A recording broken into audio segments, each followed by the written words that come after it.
Yo yo yo, salut les turfeuses, salut les turfeurs, bienvenue pour un nouveau pronostic de Benoît Requin. Ok, place au pronostic du quintet du lundi 8 janvier, direction Paris-Vincennes pour le prix de l'Aveyron. 3 attelés, 2850 mètres, 16 partants, réunion 1, course 1, indice de confiance 3 sur 5. Ah oui, et il y a un rendement de distance de 25 mètres à partir du numéro 7. Petit retour sur le quintet du dimanche 7 janvier. Ah, il nous en manquait un seul, le 11, et qui était en plus le chef de ma liste des casseurs de tickets à repérer. Pour les VIP, ce dimanche, on a quand même un ticket quart et désordre qui est passé. On a du 2 sur 4 et du couplet. Ok, c'est parti, on commence le pronostic et on commence avec le numéro 1, Annika du Lupin. Et on écoute l'entraîneur Antoine Marion. Annika du Lupin vient de vraiment bien courir pour son retour à Vincennes. Elle se montrait un peu indisciplinée avant et j'espère qu'elle a enfin trouvé son maître. Son maître, Johan le Bourgeois.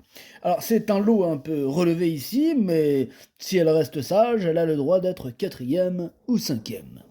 Elle a le droit de me prendre la tête, surtout étant donné que c'est lui mon gros regret, c'est lui mon cheval de complément en cas de non partant. Attention possible, cassage en vue. On passe au numéro 2, Fergie Island, et on écoute Bruno Charona. Non, Chanona, c'est mieux. Chanona. Bruno Chanona. Fergie Island vient de bien gagner en amateur. Faute d'engagement, je la présente dans cette épreuve plus relevée. Il faudra la courir cachée. Elle est en bonne forme, je la vois pour une 5e ou 6e place. Mais vous entendez le vent? Oui, Bruno, on entend. Ah, ça souffle, hein? Waouh. Incroyable. Bref, ce numéro 2, je l'ai pas retenu, mais il est à l'arrière de ma petite liste des possibles troubles faits, méfiance. On passe au numéro 3, Hollywood Night, et on écoute Benoît Blaché. Hollywood Night n'a pas bénéficié de déroulement de course favorable lors de ses dernières tentatives. Elle revient bien à l'entraînement et l'engagement au premier échelon est favorable.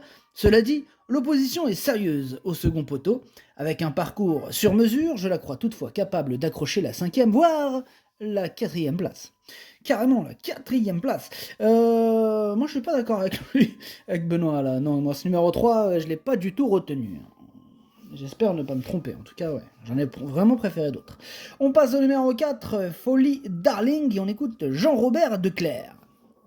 Folie Darling n'a pas été pleine après l'avoir fait saillir. Comme elle n'était pas cuite, je l'ai remise en route, mais longtemps arrêtée, elle a un peu de mal à se remettre dans le bain. Elle n'a pas mal travaillé vendredi matin, je la défaire des 4 pieds pour voir vraiment où elle en est. On va plutôt essayer de viser une course de femelles à Angers le 31 janvier. Ok, merci Jean-Robert et ton commentaire atypique. Bref, ce numéro 4, lui non plus, je ne l'ai pas retenu. On passe au numéro 5, Harassante, et on écoute Romain Derieux. Harassante fait toutes ses courses et ne déçoit que très rarement. Il faut la driver sagement et viser les places. Lundi, elle découvre un bel engagement à la limite du recul et face uniquement aux femelles. Elle a déjà bien couru sur la grande piste. Elle doit pouvoir mettre à profit sa grande régularité pour batailler pour les places avec un bon déroulement de course. Eh bien, ce numéro 5, c'est un regret. C'est mon deuxième cheval de complément en cas de non partant. Donc attention tout de même. On enchaîne avec le numéro 6, Aïda du Bellay, et on écoute Jean-Philippe Raffegeau. Aïda du Bellay s'est retrouvée tôt le nez au vent dernièrement et luttait pour une petite place lorsque, fatiguée, elle s'est montrée fautive à la fin. Auparavant, elle avait aligné les bonnes performances, elle est en forme et idéalement engagée au premier échelon, mais il y a de l'opposition derrière. Mes pilotes étant indisponibles, j'ai fait appel au Sulky d'Or. Elle a sa place dans le quintet. Eh bien, ce numéro 6, il me plaît bien, je l'ai gardé, je l'ai mis 6e. On enchaîne avec le numéro 7, Franceville, et on écoute Cédric Terry. Franceville avait fait une belle année, et n'avait pas un bon programme, elle a eu droit à un petit break, elle va avoir besoin de courir lors de cette rentrée où elle reste ferrée, vous pouvez faire l'impasse. Eh bien c'est ce qu'on fait, je le raye. On passe au numéro 8, Great Tigress, et on écoute Jean-Luc Bijon. Great Tigress a connu un petit problème de santé alors qu'elle revenait bien. Elle va donc effectuer une rentrée ce lundi. J'ai essayé de la préparer au mieux à Grosbois pour cet engagement réservé aux seules femelles, mais rien ne remplace la compétition. Elle n'est toutefois pas hors d'affaire pour la 5e place. Ouais, sur sa classe, attention, il me fait peur ce numéro 8. Bon, même si je l'ai pas retenu, j'en ai préféré d'autres, mais attention. Eh oui, comme dimanche, c'est lui le chef de ma petite liste des possibles casseurs de tickets repérés, ce numéro 8. Hein. Ouais, dimanche, c'était le 11 et il a tout cassé. Faites attention à ce 8. On passe au numéro 9, Urella, et on écoute Jean-Michel Bazir. Urella n'a pas démérité jeudi dernier dans une épreuve plus relevée. Auparavant, elle avait manqué de réussite et s'était montrée fautive par 2 fois dans la ligne droite alors qu'elle s'apprêtait à prendre une part active à l'arrivée. Se présenter de façon rapprochée ne va pas la déranger, pardon. Elle revient dans sa catégorie et devrait logiquement renouer avec les bonnes performances. Eh bien, ce numéro 9, hein, il me plaît bien. Lui, je l'ai mis exactement à la 5e place. On passe au numéro 10, Harmonista, et on écoute Franck Nivard. Harmonista fait preuve d'une grande régularité et elle cherche un succès depuis le début du meeting. Comme la plupart de ses rivales, elle a besoin d'un bon déroulement pour être performante. Lundi, elle découvre un engagement favorable, même si ce n'est jamais facile de rendre la distance. Elle a encore sa place dans les 3 premières si tout se passe bien. Là, je suis tout à fait d'accord avec Franck Nivard. Ce numéro 10, c'est une première chance. En tout cas, elle fait partie de mes préférés. Je l'ai mis 2e. On passe au numéro 11, Hotline de Carzy. On écoute Jean-François Senet. Hotline de Carzy s'est retrouvée trop loin dernièrement. Elle a malgré tout bien fini en retrait. Auparavant, elle affrontait des mâles dans une course très rythmée. Elle est en forme, mais a besoin de se faire ramener pour être compétitive. Elle peut se placer si tout se passe bien. Eh bien, ce numéro 11, moi je l'ai gardé, mais en toute fin de combinaison. On enchaîne avec le numéro 12, Histoire d'Una, et on écoute Antoine Marion. Histoire d'Una est malheureusement très fragile, on ne peut pas trop la travailler comme on veut.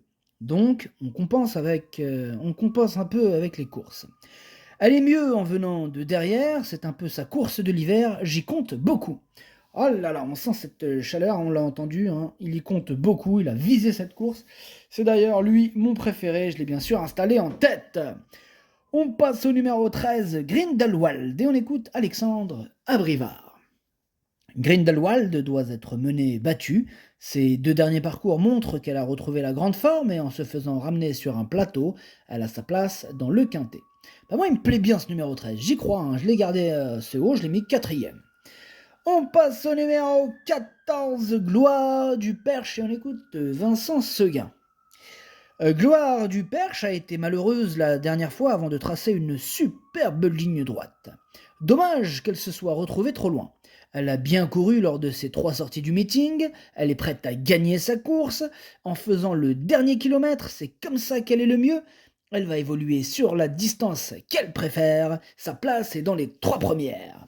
Et bien, quelle chaleur aussi avec Vincent Seguin et son numéro 14, Gloire du Perche, que j'ai mis très haut, lui aussi il fait partie de mes préférés, je l'ai mis 3e. On enchaîne avec le numéro 15, c'est Gasoline du Seu, on écoute Cyril Travers. Gasoline du Seu n'a plus aucune marge de manœuvre et doit désormais bénéficier de circonstances favorables pour prendre une allocation. Lundi, l'engagement est bon, mais la concurrence est sérieuse avec la présence des 7 ans. Elle n'aura pas la partie facile. Bon, moi je l'ai pas retenu ce numéro 15, maintenant il est quand même en plein milieu de ma petite liste des possibles troubles faits. Donc on va lui accorder une note de méfiance. Et on termine donc avec le numéro 16, Guardia, et on écoute Antoine Marion. Guardia a très mal couru en dernier lieu, j'espère que ce n'était que l'effet de la 2e course. En tout cas, je n'ai pas d'explication. Elle n'est pas mal au travail et irréprochable d'habitude, j'espère qu'elle va se rattraper, j'aurais été très confiant sans cet échec. C'est vrai que ça nous a refroidi un petit peu là, oh là là, ouais. En espérant qu'elle va remettre les pendules à l'heure, en tout cas, je l'ai retenu, mais plus en bout de combinaison. Le pronostic, ça donne 12, 10 et 14. 13, 9, 6, 16, 11. Merci d'avoir suivi cette vidéo. N'hésitez pas à mettre un pouce bleu si la vidéo vous a plu. Pour accéder à tous mes tickets pour la course du Quintet, rendez-vous directement en description de la vidéo. À jouer avec modération. Bonne chance. Chopez-le-moi. Ciao.